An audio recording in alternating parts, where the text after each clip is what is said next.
بعض اوقات ایسے ہوتا ہے کہ سوال ہوتا ہے لیکن آپ جیسا جواب دینے والا نہ ہو تو اس کا جواب لاکھ سوچنے کے باوجود حاصل نہیں ہوتا، پھر ہم کیا کریں؟ یہ اس لیے ہے کہ آپ کی تھاٹ کی ہیبٹ نہیں ہے، سوچ اور فیصلے کی عادت نہیں ہے، ابھی آپ نے ارادہ پکا نہیں بنایا۔ اگر خیر کی نیت ہو تو انسان ہر صورت میں خیر کے بارے میں سوچے گا، اگر چل نہیں سکتا تو پھر بھی خیر کی طرف جائے گا۔ اگر آپ لوگوں کو بدی کا خیال مل جائے تو آپ لوگ اس میں شامل ہو جاتے ہیں۔ پھر یہ نہ کہنا کہ میں نے بدی کر لی کیونکہ وہاں پر بے شمار بد لوگ بیٹھے تھے، یہ بھلا کوئی جواز ہے؟ یہ نہ کہنا کہ یا اللہ ہم اکیلے نہیں تھے بلکہ یہ سارے بھی میرے ساتھ تھے، تو اللہ تعالیٰ کہے گا کہ پہلے تو آ جا، باقی سے ہم بعد میں نپٹیں گے۔ یہ کہانی صرف ایک آدمی کی ہے۔ کس کی کہانی ہے؟ صرف ایک آدمی اور ایک خدا کی کہانی ہے، اور آپ درمیان میں خواہ مخواہ تماشے کرتے جا رہے ہیں، اور درمیان میں کچھ بھی نہیں ہے، نہ کوئی جواز ہے اور نہ کوئی دنیا ہے، کچھ بھی نہیں ہے، بس آپ ہیں اور اللہ ہے۔ اللہ کا حکم چلتا ہے اور آپ حکم مانتے ہیں۔ اللہ کے ہونے سے آپ ہیں، آپ کے ہونے سے اللہ نہیں ہے۔ آپ نہ ہوں تب بھی اللہ ہوگا، کیونکہ آپ کے ہونے کا سوال ہی پیدا نہیں ہوتا۔ اب آپ بتائیں کہ کیا بات بن گئی؟ باقی ساری مخلوق کچھ کہے، مجھے اس سے کوئی غرض نہیں ہے، آپ دنیا سے غرض نہ رکھیں۔ یہ تو وہ بات ہوئی کہ ایک آدمی اللہ تعالیٰ سے دعا کر رہا تھا کہ یا اللہ مجھے تو آپ نے پھانسی لگانا ہی ہے، لیکن میری ایک آرزو ہے کہ میرے 4-5 دوست بھی پھانسی ساتھ لگا دیں۔ یہ تو کوئی بات نہ بنی کہ 4-5 دوست پھانسی لگ جائیں گے تو پھر آپ خوش ہو جائیں گے۔ بات یہ ہے کہ وہ پھانسی لگے یا نہ لگیں، آپ کو اس سے کوئی غرض نہیں ہونی چاہیے۔ آپ نے صرف اپنی منزل بچانی ہے، اس کی وہ جانے، عہدی وہ جانے تو اپنی توڑ نبھا۔ اس کی وہ جانے، اس نے ہی شر کو پیدا کیا، مگر آپ کہتے ہیں کہ شر کو پیدا نہ کرتا تو ٹھیک ہی تھا۔ وہ خود ہی انسان کو یتیم کرتا ہے اور باقیوں سے کہتا ہے کہ اس کی مدد کرو۔ ایک دفعہ ایک بندے نے اللہ تعالیٰ سے پوچھ لیا کہ یا اللہ تو اس بچے کو یتیم ہی نہ کر، تو پھر اللہ تعالیٰ نے فرمایا ہے کہ خبردار، تم یہاں سے گیٹ آؤٹ ہو جاؤ، نکل جاؤ، تو وہ لوگوں کو بار بار یتیم بنائے گا اور آپ سے کیا کہے گا کہ یتیم کی مدد کرو۔ وہ خود غریب بنائے گا اور آپ سے کہے گا کہ غریب کی مدد کرو۔ یہ کیوں ہے؟ یہ راز مت پوچھنا، کیونکہ یہ راز کی بات ہے۔ آپ کا کام کیا ہے کہ اس کی مدد کر دیں اور اللہ کا حکم مانتے جائیں۔ جو سوال پیدا کرتا ہے وہی جواب بھی عطا فرمائے گا۔ آپ اپنا ارادہ اللہ کی طرف رکھیں۔ تو کیا ہم دنیا کو چھوڑ کر اللہ کی طرف چلے جائیں؟ دنیا کو آپ نے چھوڑنا نہیں ہے، صرف اس کے حکم پر چلنا ہے کہ یہ اس کا حکم ہے کہ تو یہ کام کر۔ دنیا ڈائریکٹ آپ پر اثر نہیں کرے گی۔ یہ نقطہ آپ سمجھ لیں تو پھر آپ کو بہت سمجھ آ جائے گی، یعنی کہ حقوق العباد جو ہیں وہ حقوق العباد نہیں ہیں بلکہ وہ حقوق اللہ ہیں۔ اگر اللہ کہے تو والدین کی خدمت کرو، if he says you serve your parents، اور یہ فیکٹ ہے، اور وہ کہے کہ ان کو مار دیا کرو تو آپ مار دیا کرو۔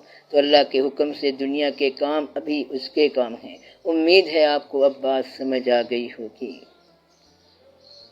کیا اللہ تعالیٰ کے احکام کا تجزیہ ہو سکتا ہے اور انہیں لوگوں پر کیسے نافذ کیا جا سکتا ہے؟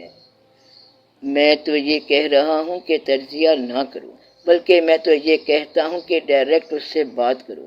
کیا آپ کا کوئی ایسا خیال ہے جس میں ورلڈ حائل ہو گئی ہو؟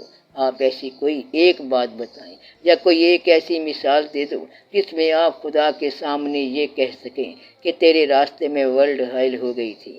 اس نے آپ سے نوکری میں پرموشن کا تو نہیں کہا ہے، اس نے تو رزق کا کہا ہے کہ آپ رزق حلال تلاش کرو اور واپس گھر آ جاؤ۔ اس کا طریقہ بھی ڈائریکٹ اس نے بتا دیا ہے۔ آپ صرف اس کی طرف رجوع کر کے دیکھیں تو وہ آپ کو بہت کچھ دے گا۔ اب اس نے تو کہا ہے کہ بچوں کو پالو، تو آپ نہ بچوں پر خود عذاب بنو اور نہ ان کو عذاب بناؤ۔ اس نے فرمایا ہے کہ پرورش کرنا فرض ہے۔ آپ بچوں کے کان میں تو یہ باتیں کرتے ہیں کہ مسجد سے بچنا، خدا سے بچنا، کہیں کوئی اللہ والا تمہارے پاس نہ آ جائے، اگر آ جائے تو وہاں سے بھاگ کر بچ جانا۔ ہم تو بڑے پریشان ہیں کہ ہم لوگ تو قابو آ گئے ہیں۔ کبھی داتا صاحب رحمۃ اللہ پکڑ کر بیٹھ جاتے ہیں اور کبھی واصف صاحب رحمۃ اللہ پکڑ کر بیٹھ جاتے ہیں اور کبھی خدا پکڑ لیتا ہے۔ آپ نے خدا کا کیا کہنا مانا ہے؟ اس نے کہا تھا کہ بندوں کو پالو، اس نے کہا تھا کہ میں نے پیسے دیے، رزق میں نے دیا، اتھارٹی اور مرتبہ میں نے دیا کہ آپ بچوں کو پالو اور آپ بچوں کو پہلی بات یہ سکھاتے ہیں کہ خدا سے بچو۔ یہ آپ نے کیا بات کر دی ہے، یہ تو برا حکم ہے۔ آپ خدا سے ڈائریکٹ رابطہ کریں تو آپ کو بات سمجھ آ جائے گی۔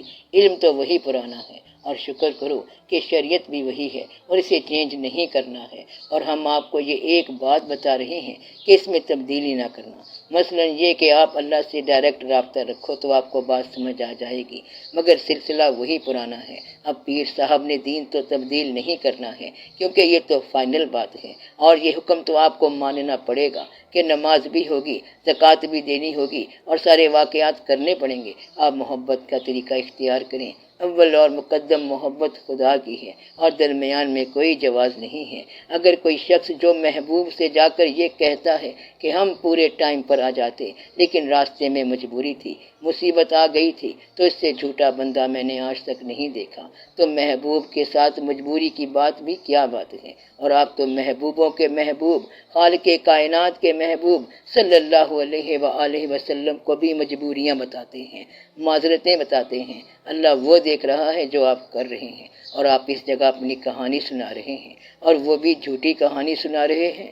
وہ تو دیکھ رہا ہے، ہی از سینگ اٹ۔ یا یوں کہو کہ جو آپ نے بات بتائی ہے کہ جی ہم وہاں گئے، پھر وہاں سے وہاں گئے، تو اگر وہ جاننے والا اصلی بات بتا دے کہ آپ یہ دیکھو کہ آپ کہاں کہاں گئے تھے اور وہاں یہ ہوا وہ ہوا، تو پھر آپ کے پلے کیا رہ جائے گا؟ مگر آپ نے یہ کام کرنا ہے کہ آپ نے کچھ اور بتانا ہے اور انہوں نے کچھ اور دکھا دینا ہے کہ یہ آپ ہی ہو نا۔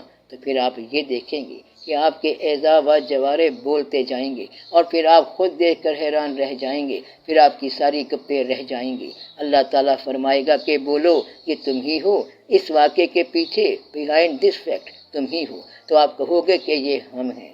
تو پھر وہ فرمائے گا کہ تم وہاں کیا کر رہے تھے، جبکہ تم کہتے ہو کہ میں وہاں نہیں تھا۔ آپ کتنی ہی مرتبہ جھوٹ بولتے ہیں، اور اگر اللہ چاہے تو معاف کر دے، اور اللہ پھر بھی معاف ہی کر دے گا۔ اس لیے آپ یہ مہربانی کریں کہ اللہ کے ساتھ معذرت نہ کرنا کہ تیری دنیا نے مجھے آنے نہ دیا، اور یہ کہ تیری دنیا میں کچھ نہیں ہے۔ آپ یہ دیکھو کہ جو شخص یہ کہتا ہے کہ دنیا نے میرا کام نہ ہونے دیا، تو وہ صرف ایک جگہ پر بیٹھا ہے، اور اس جگہ کے علاوہ وہ ساری دنیا کو چھوڑ دیتا ہے۔ باقی کی دنیا اس نے کیوں چھوڑی ہوئی ہے؟ وہ یہ چھوڑنا جاننا ہے، اور وہ بس اتنی چیز کو چھوڑنا جانتا ہے۔ آپ بھی اگر یہ سیکھ لیں تو سارا کام آسان ہو جائے گا۔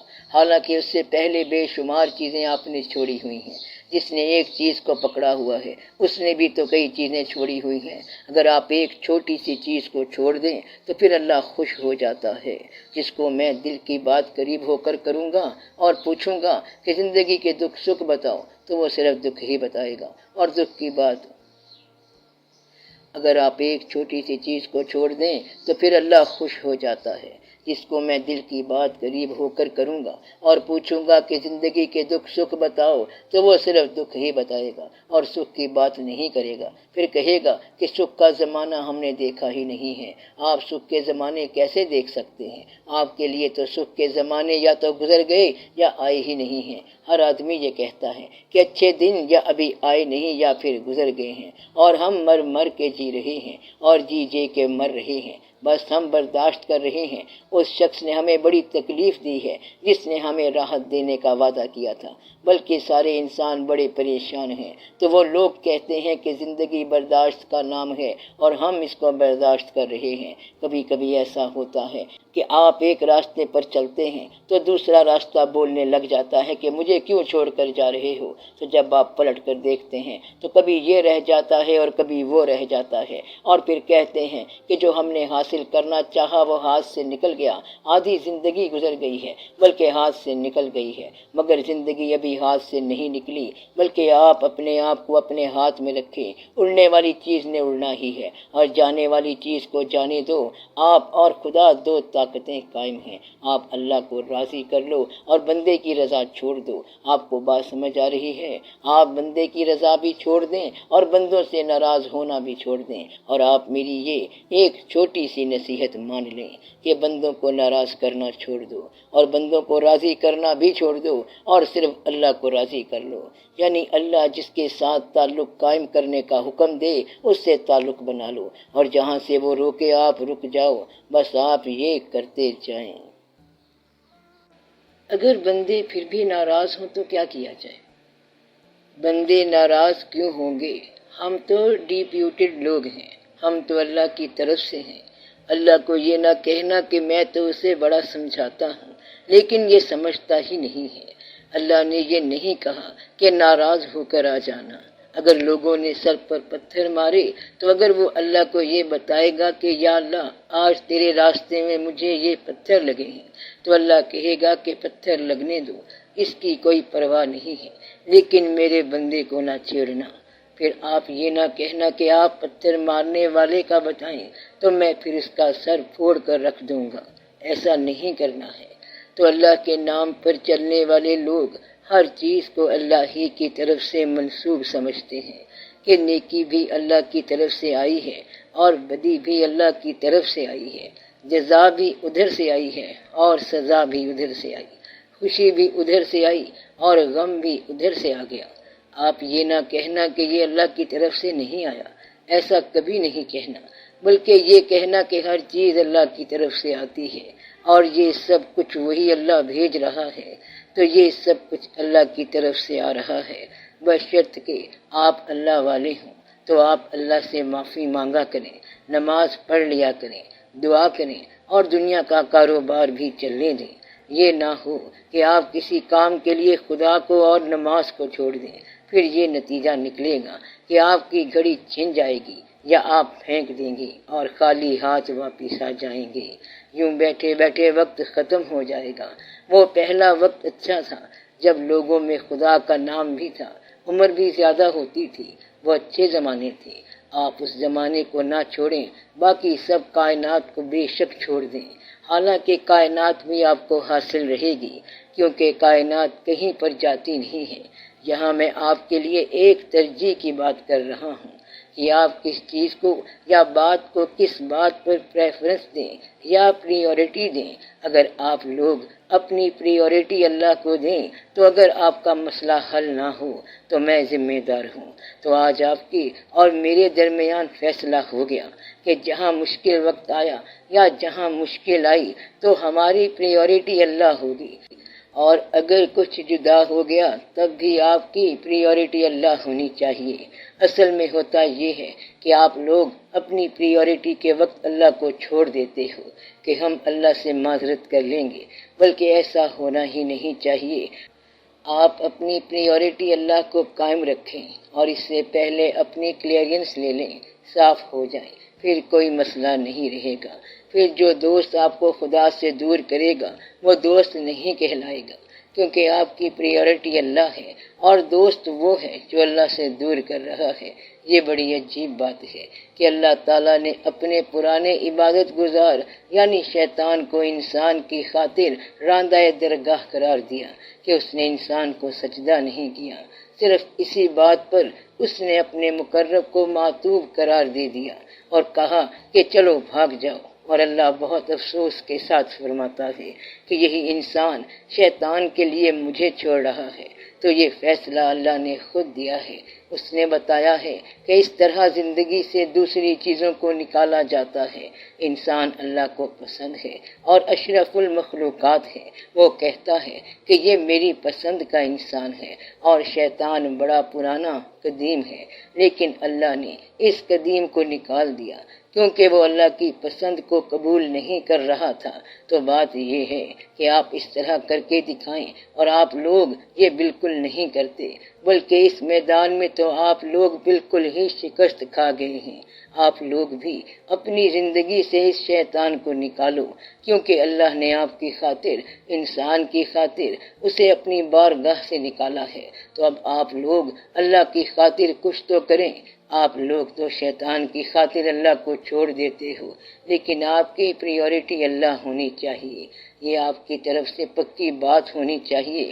اب آپ لوگ ہی بتائیں کہ کیا پھر کوئی ایسا سوال ہے جو باقی بچا ہو، اور پھر مشکلات کا کوئی جواز باقی رہتا ہے؟ اگر ہے تو آپ لوگ بتائیں۔